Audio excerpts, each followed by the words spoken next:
En este video vamos a explorar alternativas a la integración vertical. Como bien hemos estado discutiendo, generalmente las empresas pueden hacer fabricación propia o pueden utilizar el mercado, y hay veces que cuando utilizan el mercado los costos de transacción o algún otro factor hace que la empresa quiera integrarse verticalmente con la empresa con la cual está transando. Pero esa no es la única opción o la única alternativa que tienen las empresas.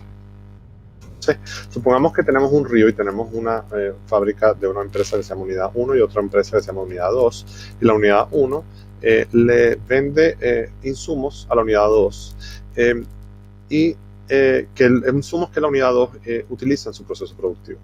Bueno, la Unidad 1 y la Unidad 2 podrían ser unidades separadas. La Unidad 1 también podría ser la dueña de la Unidad 2, o la Unidad 2 podría ser la dueña de la Unidad 1.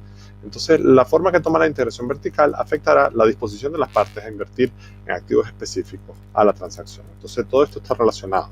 Ahora, ¿qué pasa? Bueno, no necesariamente la integración vertical es la única opción. Podría haber una solución al problema de que haya mucho costo de transacción entre las dos empresas que implique la propiedad de ciertos activos en la otra unidad. Por ejemplo, supongamos que la Ford necesita producir ciertos componentes para producir sus insumos. En ese caso se requeriría una inversión en ciertas herramientas y colorantes específicos para esa transacción. Entonces, en ese caso, la integración vertical podría darse no en la producción entera del insumo, sino en los activos específicos que se requieren para esa transacción. Por ejemplo, que la Ford se integre y produzca las herramientas y los colorantes específicos, y que a su vez la otra empresa, que sería parte del mercado, sea la que utilice esos insumos que son específicos para su proceso productivo. Eso es lo que sería una opción intermedia, si se quiere. Por ejemplo, la Coca-Cola podría ser la dueña del molde, del diseño de las botellas, pero igual subcontratar a alguien para que le fabrique las botellas, ¿ya? Entonces, en ese sentido, es una solución que permite lo mejor de los dos mundos. Permite utilizar el mercado, pero a su vez permite mantener los activos específicos dentro de la empresa. Entonces, eso es lo que se llama una combinación de fabricación propia y comprar en el mercado. Existe otro tipo de relaciones intermedias, como las alianzas estratégicas y los joint ventures, y por último las relaciones colaborativas fundamentadas en contratos informales a largo plazo, que se dan mucho en Asia, por ejemplo. Volviendo al primer tema, ¿no? La combinación de fabricación propia y comprar en el mercado. Las franquicias son muchas veces vistas como sistemas de integración intermedia. Y muchas veces se da mucho en las empresas que hay ciertos activos específicos que son propiedad de la empresa.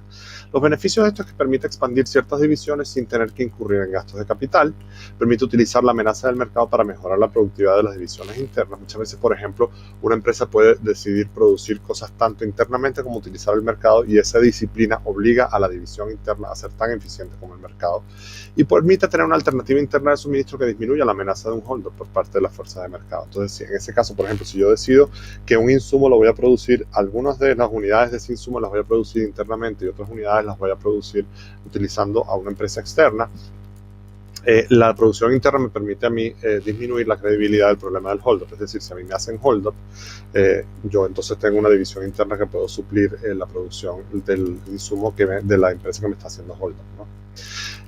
Dificultades: pueden desaprovecharse economías de escala porque termina uno como disgregando la producción entre el mercado y el local. Pueden existir mayores problemas de coordinación, sobre todo con el tema de los activos específicos, cuando ciertos activos que son insumos que van y vienen son utilizados, son propiedad de la empresa, se puede generar problemas de coordinación. Y los problemas de monitoreo pueden ser exacerbados al tener la empresa que monitorear tanto unidades propias como las externas. Por ejemplo, la Shell y la Exxon son dueños de refinerías. Su capacidad de refinación es mayor a su capacidad de producción, pero también compran petróleo a otros productores. Entonces, utilizan el petróleo de otros productores y utilizan el petróleo propio, ¿ya? Entonces, eso obliga a exigir a la división de producción a ser tan eficiente como lo es el mercado. Las bombas de benzina a veces, por ejemplo, son un ejemplo de integración a medias. En Estados Unidos las bombas de benzina a veces son independientes, pero a veces no. Entonces, esa disciplina obliga a que las divisiones propias sean tan eficientes como las franquiciadas o las divisiones que son del mercado. Las alianzas estratégicas y los joint ventures son dos maneras de integración intermedia entre las empresas. Dos o más empresas se ponen de acuerdo para colaborar en un proyecto o compartir información o recursos productivos. Es una alianza estratégica. Los contratos generalmente especifican responsabilidades de los diferentes activos y formas como se distribuyen los dividendos, pero generalmente no contienen detalles acerca del esfuerzo productivo que pondrá cada empresa. Entonces imaginemos que dos empresas se juntan para un proyecto en particular. Es un proyecto que tiene una acotación en el tiempo, que no es permanente, sino que tiene un tiempo fijo. No tiene un nombre nuevo, simplemente una alianza estratégica, y eso hace que puedan realizar economías, puedan obtener beneficios económicos, puedan disminuir sus costos, etc. Entonces hay varios ejemplos, en clase vamos a hablar de varios ejemplos. Pueden involucrar empresas en mercados diferentes o en mercados iguales, pueden ser horizontales o verticales, es decir, pueden ser empresas que están compitiendo en el mismo rubro o pueden ser empresas que están en diferentes áreas del proceso productivo. Un venture es parecido a una alianza estratégica, pero la diferencia es que dos empresas se unen para crear una empresa nueva que tiene una personalidad propia. La empresa nueva generalmente es independiente en el sentido de que las dos empresas son socias en esta nueva empresa, pero esta nueva empresa es una unidad jurídica aparte, ¿ya? Entonces, por ejemplo, TMD es un joint venture para fabricar pantallas planas entre Toshiba y Matsushita. Y en clase vamos a tratar de hablar un poco más acerca de los joint ventures que existen en el mundo. Disculpen. Se ha dicho que las alianzas son como un matrimonio, en la que las responsabilidades de cada quien no están escritas. Es decir, en los joint ventures, las responsabilidades de cada socio en la empresa están mucho más delimitadas y mucho más delineadas que en las alianzas estratégicas.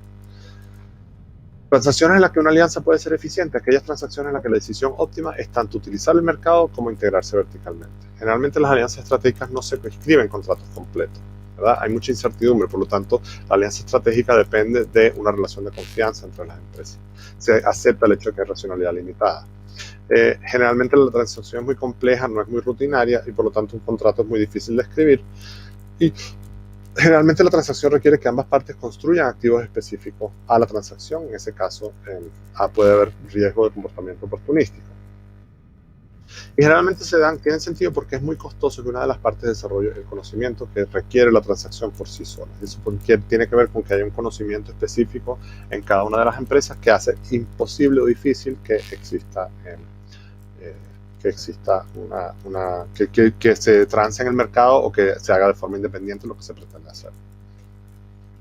No se sabe si el mercado que está motivando la transacción es un fenómeno permanente. Entonces, en ese caso, la alianza estratégica tiene sentido porque uno piensa, bueno, de aquí a 5 años quizás este mercado no va a existir o esto es algo muy novedoso. Sobre todo se da en temas de innovación. Cuando las empresas están innovando, están lanzando un producto nuevo, la alianza estratégica tiene cierto sentido porque en el fondo uno no sabe si ese mercado va a ser exitoso en el futuro y por lo tanto no vale la pena armar una compañía de por sí.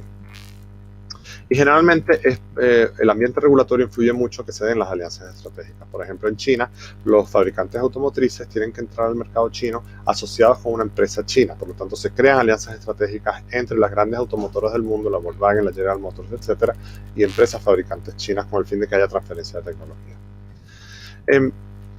En Asia existe otro modelo de integración intermedia que también se ha intentado en Latinoamérica en menor escala y con menor éxito, que es más informal, son redes de contratistas. En Japón se les llama Keiretsu y en Corea se les llama Chaebol. Y básicamente son empresas que son como hermanas y que son partes de un conglomerado y en la cual las relaciones de producción y de suministro entre estas empresas son prioritarias, pero no son muy informales. Son empresas que tienen una estructura organizativa más bien informal. En Japón las relaciones entre una empresa y sus contratistas duran décadas. Las tareas que realizan los contratistas generalmente son más complejas que las que hacen un país como Gran Bretaña, donde las relaciones son mucho más cortas. Entonces hay un desarrollo, los keiretsu, como es una relación a largo plazo, permite el desarrollo de confianza, permite disminuir el oportunismo y permite el desarrollo de activos específicos entre empresas. Los keiretsu generalmente incluyen bancos, incluyen compañías de seguro, incluyen toda una serie de servicios que están conectados entre sí. Mitsubishi es un keiretsu, porque la Mitsubishi incluye empresas de todo tipo, Sumitomo, DKB, Mitsui, Fuyo y Sanwa. En Chile existen grupos empresariales similares, por ejemplo el Grupo Mate o las empresas Angelini, que tienen una estructura corporativa más o menos similar a la de los keiretsu y los chaebol. Si bien los académicos que han estudiado los keiretsu y sus contrapartes coreanos reconocen la importancia de los contratos a largo plazo y las relaciones prioritarias, Ellos encuentran que la fortaleza de estos grupos es un mito. O sea, se ha vendido mucho la idea de que los Keiretsu y los Chaebol son una manera novedosa de hacer negocios y de que es una cosa que hay que tratar de imitar.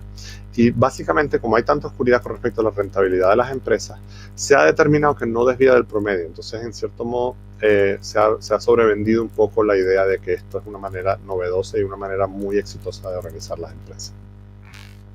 Y muchos de los contratos que hay entre estas empresas dentro de un mismo Keiretsu o Chaebol son contratos implícitos y tienen relaciones a largo plazo. Constituyen acuerdos entre las partes que transan cuyos términos se sobreentienden. O sea, no son contratos que tienen que explicitar cada coma y cada punto y cada procedimiento en la relación comercial entre las empresas. No se puede hacer cumplir en un tribunal, por lo que se utiliza la amenaza de la pérdida de negocios futuros para hacer cumplir acuerdos. Y generalmente el valor presente en los futuros beneficios es mayor que el beneficio de corto plazo de salirse del contrato o no realizar la totalidad del esfuerzo requerido. Ya este es el último video de la clase de organización interna de la empresa, y lo que vamos a hacer en clase es continuar trabajando los temas de integración intermedia y discutiendo los aspectos que las hacen favorables o no.